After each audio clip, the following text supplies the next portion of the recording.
Good evening, ladies and gentlemen. This is Al 24 Midnight News Edition coming to you live from the capital Algiers, and starting always with the headlines. Algeria renews its position, rejecting the military coup against President Mohamed Bazoum, and ECOWAS countries announced that they have drawn up a plan for a possible intervention in Niger.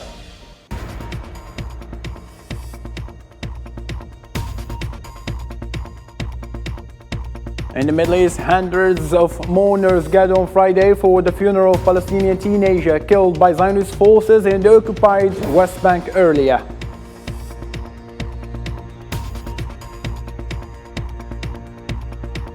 On the third anniversary of the tragic Beirut port explosion, Lebanese renewed calls for justice and disclosure of those involved, and the U.S. State Department affirms that the lack of progress towards accountability is unacceptable.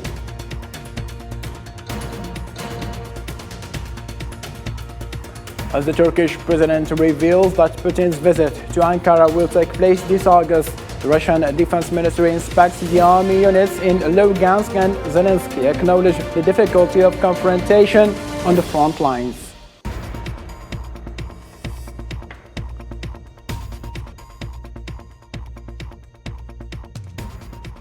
Hello again and welcome. As always, starting with the local matter, Algeria celebrated on Friday National Army Day initiated by President Abdelmajid Tebboune in recognition of pioneering roles of the military institution in protecting Algeria and carrying out its noble constitutional task to ensure overall security and to impart its eternal cohesion with the Algerian people.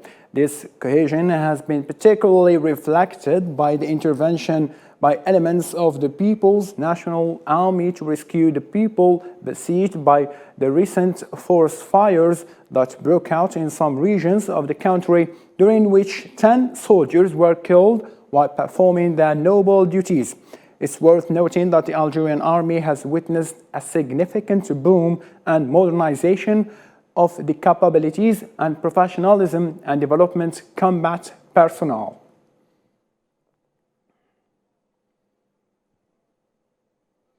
Algerian Minister of Foreign Affairs and National Community Abroad, Mr. Ahmed Attaf, entrusted by the President of the Republic, Mr. Abdelmajid Tebboune, received on Friday the special envoy of the President of Federal Republic of Nigeria, Babagana Kingebe. A statement from the Algerian Foreign Ministry said that during the meeting, Ahmed Attaf reaffirmed Algeria's rejection of the military coup against the legally elected President of Niger and calls for his return to office. The Algerian Foreign Minister stressed the need to activate all diplomatic and peaceful channels and avoid the use of force, which can only worsen the situation for Niamey and the entire region.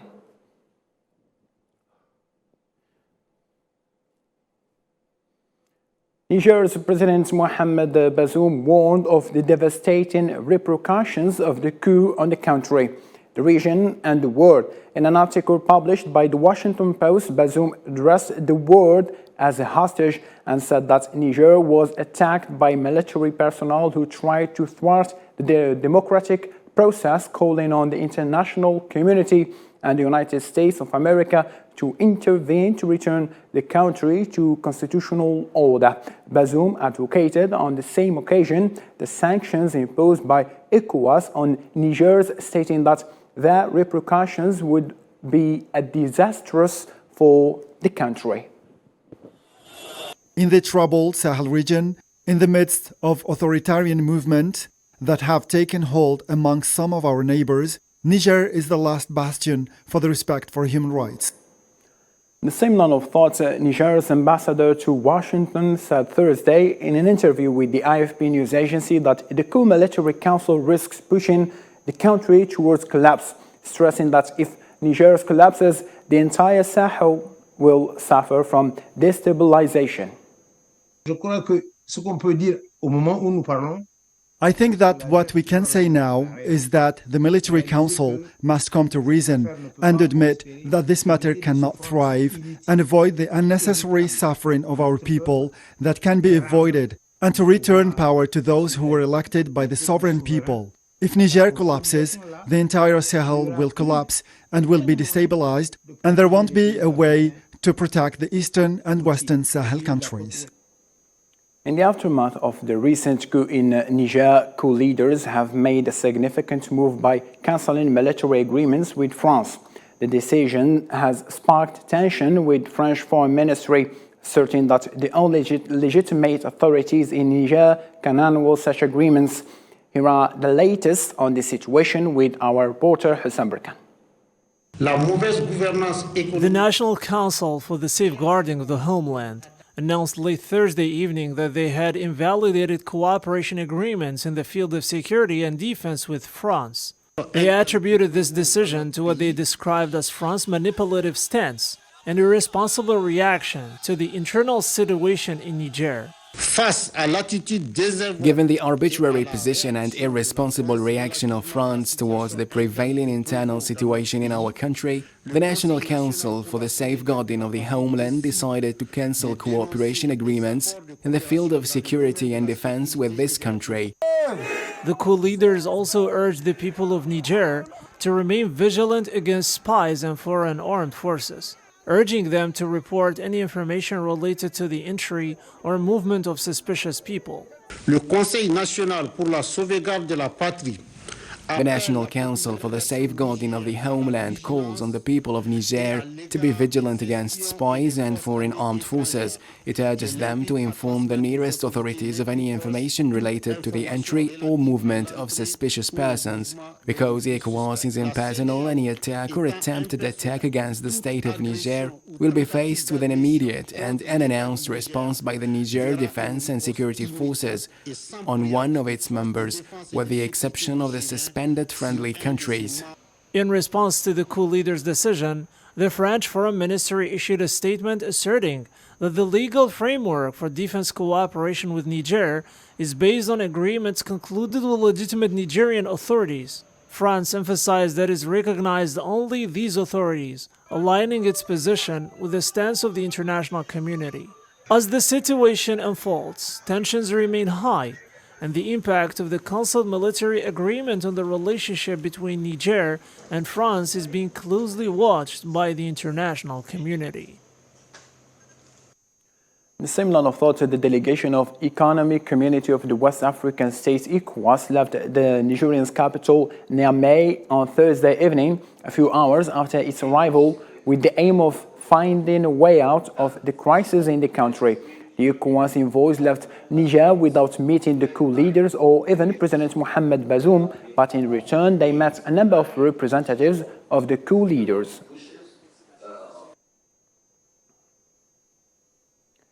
On this matter also, Russia said on Friday that any interference from non-regional powers such as the United States in Niger was unlikely to improve the ongoing situation in the West African nation. Spokesman for the Russian presidency said that a change in the situation in Niger for the better through an intervention from non-regional countries was unlikely. This comment comes as a response to a question concerning a call from Niger's president for the United States and the international community to intervene to restore constitutional order in his country.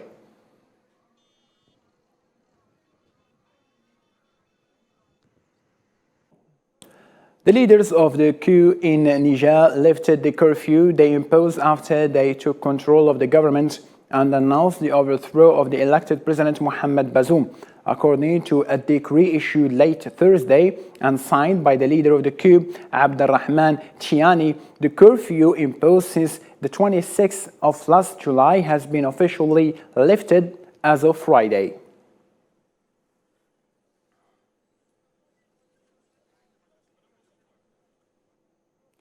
In the neighboring country Mali, several Malian soldiers were killed in a terrorist ambush on an army convoy heading to Niger on Thursday in Menaka region northeast. According to a military statement Friday, the terrorist group ambushed the convoy transporting trucks toward Niger, a neighboring country plagued by the spread of militias since the military coup in Niamey last week. It is worth noting that Mali has been in the grip of deep security crisis since 2012 or 2012, which began in the north and has spread to the country's center, as well as the neighboring Burkina Faso and Niger.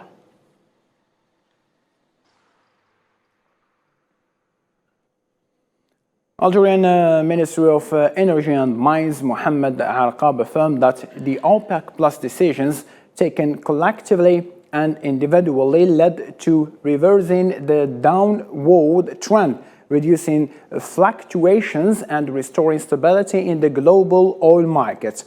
At the end of his participation via video conference in the proceedings of the Joint Ministerial Monitoring Committee meeting, Arqab noted that the countries who voluntarily announced additional production cuts last April have fully fulfilled the commitment.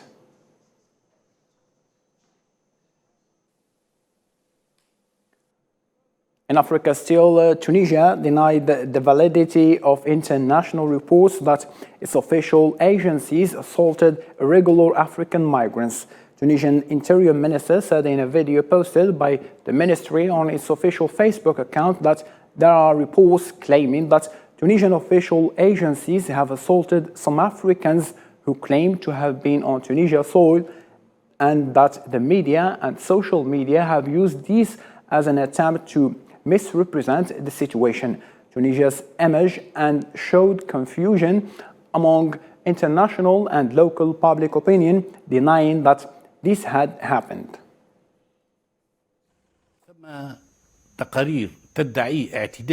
There are reports claiming that official bodies of the Tunisian authorities have assaulted some Africans who pretend being on the Tunisian territory. Some media and social networks instrumentalized this information both positively and negatively and tried to use this type of information inappropriately in an attempt to tarnish the image of the Tunisian Republic, the image of its dear people, and sow doubt in the international and local public opinion. In the Middle East now, a Palestinian teenager was shot dead by the Zionist occupation forces as they stormed the city of Tel Karoum and its camp. Palestinian news agency said that 18-year-old Mohammed Abu San was shot in the head by the occupation soldiers at a zero range. Violent confrontations broke out between Palestinian youths and the occupation forces that stormed the Tel Karoum camp amidst heavy gunfire, stun grenades, and poisonous gas. I saw the shootout. I was at a far distance. I couldn't get closer.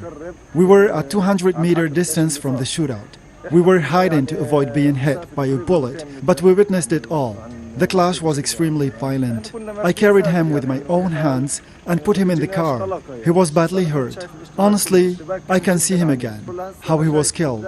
Why a defenseless young man is killed this way? Where are human rights? And where are the people? Now let's talk about the Trump situation in USA in this report by Nabil Khazini.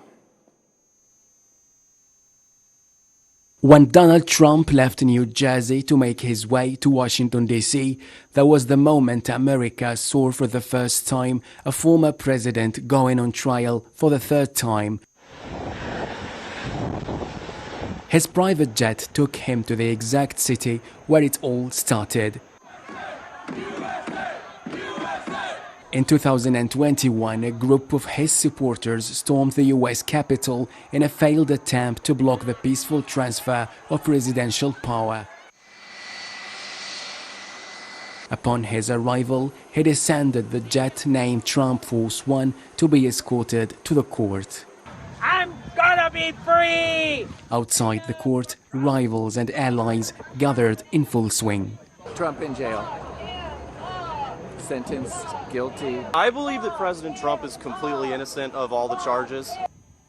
Trump spent the afternoon at the federal courthouse. He pleaded not guilty in the gravest of the three cases in which he has so far been indicted. Trump was charged with conspiracy to defraud the United States, conspiracy to obstruct an official proceeding, obstruction of and attempt to obstruct an official proceeding, and conspiracy against rights. The entire day for Donald Trump wasn't only so long, but also a sad day for America. This is a very sad day for America. When you look at what's happening, this is a persecution of a political opponent. This was never supposed to happen in America. Donald Trump is now facing the prospect of being put on trial at least 6 times in the next year. This raises questions over whether this will hinder his campaign to come back to the White House again.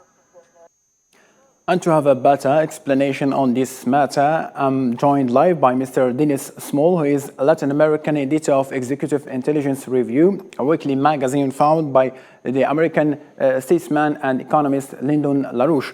Mr. Dennis, thank you ever so much for being with us in this late hour. First of all, Mr. Dennis, how did Donald Trump manage to plead not guilty to these serious accusations? And how did the Biden office grasp this result? Well, I think he pled not guilty because he believes he is not guilty, and he has a good argument. I think the way to understand the Donald Trump affair is to first, for a moment, just look at what is being done to a candidate on the Democratic Party side, Robert Kennedy Jr., the nephew of the assassinated President John F. Kennedy. Bobby Kennedy Jr. is being blacked out or attacked or slandered by the media because he is totally opposed to the war of NATO against Russia in Ukrainian territory and thinks we have to get back to the peace approach of John Kennedy. In the case of former President Donald Trump, he is being treated to a lynching operation by legal proceedings rather than by primaries in the electoral campaign because the people behind this war, the financial interests and the NATO interests, also are opposed to Trump's approach to the question of war, where he has stated repeatedly that he is against the kind of wars that are being waged right now. That, I think, is the crucial background to understand what is otherwise being presented as simply a legal case. Correctly understood, Mr. Dennis. Now, Mr. Dennis, could these charges and federal prosecutions against Donald Trump, which is happening for the first time in U.S. history for a former president, affect his 2024 election campaign? Yes, it could either way. They could, in fact, proceed with this and create an impossible situation, or what is also quite possible is that the entire procedure will backfire. Most Americans understand that this has nothing to do with the actual issue of January 6th. It is a constitutionally guaranteed right in the United States to question the outcome of an election and to ask for a recount and so on. The violence that occurred has been traced largely to FBI provocateurs and agents infiltrated in the crowd who egged them on to violence that was completely unnecessary and inappropriate, wrong. So the American public is in large measure, especially the Trump base, more and more convinced that this is a completely illegal and unjust way to affect the elections, because otherwise they could not stop Donald Trump. So the danger here for Biden and for Wall Street and for NATO is that the entire procedure could backfire. It could also end up in Donald Trump being in serious trouble, but he plans to lead a campaign whether he goes to jail or not. And I think the underlying point here is that the population in the United States, and I live just outside Washington, is more and more enraged by the policies of war and the policies of economic destruction which are going on in the West at this time. This could backfire. Thank you so much, Mr. Dennis, for this explanation. You joined me live from United States, Virginia, exactly. Thank you ever so much. My pleasure. Now, moving on to a different matter, Lebanon commemorates the 3rd anniversary of the devastating Beirut port explosion that killed more than 200 people and injured at least 6,500 others and displaced thousands more. The tragic disaster has put the country in a serious economic crisis and caused several people to lose their job. More in this report. An explosion occurred in a warehouse at Beirut port, destroying swaths of the city and creating a tragic memory for all the Lebanese and especially the citizens of the capital, Beirut. The 4th of August is an unforgettable day. that saddened many families and filled them with grief and sorrow.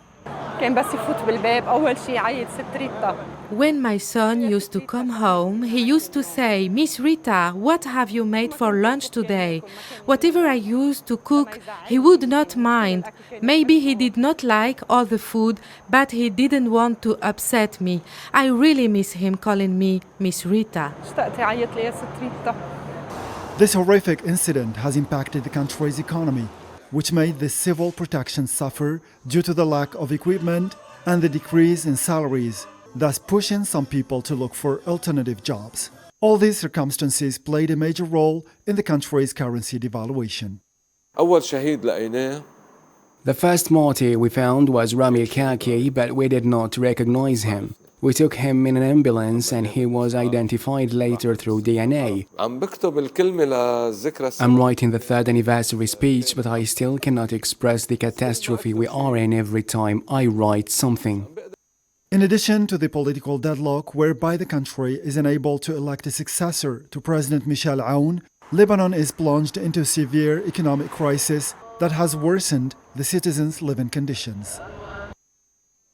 Still in the same country, on Friday, the Lebanese celebrated the third anniversary of the horrific explosion of the Beirut port, where hundreds protest as Lebanon marked this anniversary. Thousands of Lebanese participating in the protest marched towards the port in Beirut to commemorate the more than 200 dead, or rather 6,000 also injured, and victims of the massive explosion that destroyed large areas of the capital. The families of the victims renewed their demand for justice and disclosure of those involved in the disaster.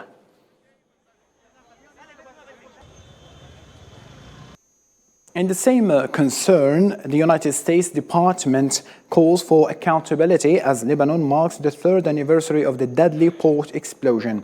The State Department said on Friday that the lack of progress toward accountability is unacceptable and underscores the need for judicial reform.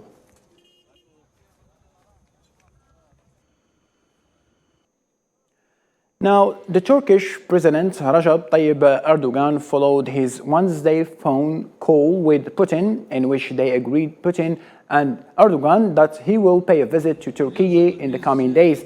The newly re-elected President Erdogan said that the date has not yet been set, but talks continue and hopefully Vladimir Putin will visit the Ankara this August.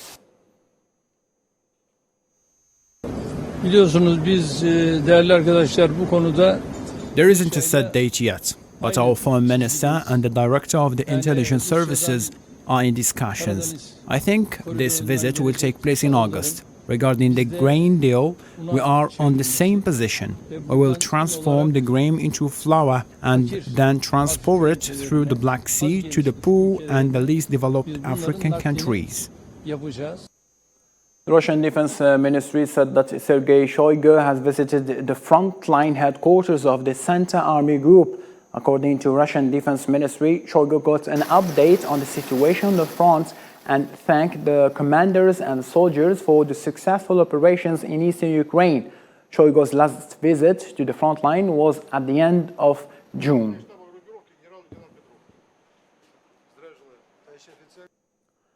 Ukraine's President Volodymyr Zelensky said that the Ukrainian army is facing difficulties on the front lines in the east and the south, but is holding the reins in its counterattack. In his evening speech, Zelensky added that there is a fierce fighting and that those he described as occupiers are trying to stop Ukrainian army with all force, affirming that the Ukrainian forces are still in control.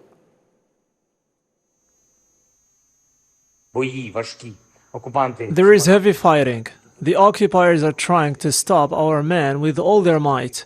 Very fierce attacks in the directions of Kupiansk, Liman, Bakhmut, Mariinka, Avdiivka in the south. All things are difficult, but whatever the enemy is doing, the Ukrainian forces are in control, and I thank everyone on the front line for that. We're working towards getting more anti-aircraft defense systems. This is the task of all ambassadors and representatives. Russian presidential spokesperson Dmitry Peskov said on Friday that the United States should contribute to facilitating the implementation of the terms of the grain deal with regard to Russia, and not just undertake to fulfill them. The Kremlin spokesperson responded to U.S. Secretary of State Antony Blinken's announcement that his country will help ensure the safe export of Russian food and agricultural products across the Black Sea if Moscow decides to return to the Black Sea Grain Agreement. The Americans don't need to provide security. It was provided for as part of the grain deal, without the Americans. The Americans should, if they want to contribute, help with fulfilling the part of the grain deal that is due to Russia. Not promise they will think about it, but get it done. As soon as it is done, the deal will immediately be renewed. It has been said many times, including by President Vladimir Putin. And with the Peskov statement, we have reached the limited time of our news bulletin. Thank you ever so much for taking part with us in this late hour. For more updates, you can follow our social media platform. And all I can say at the end, take care of yourself. Good night.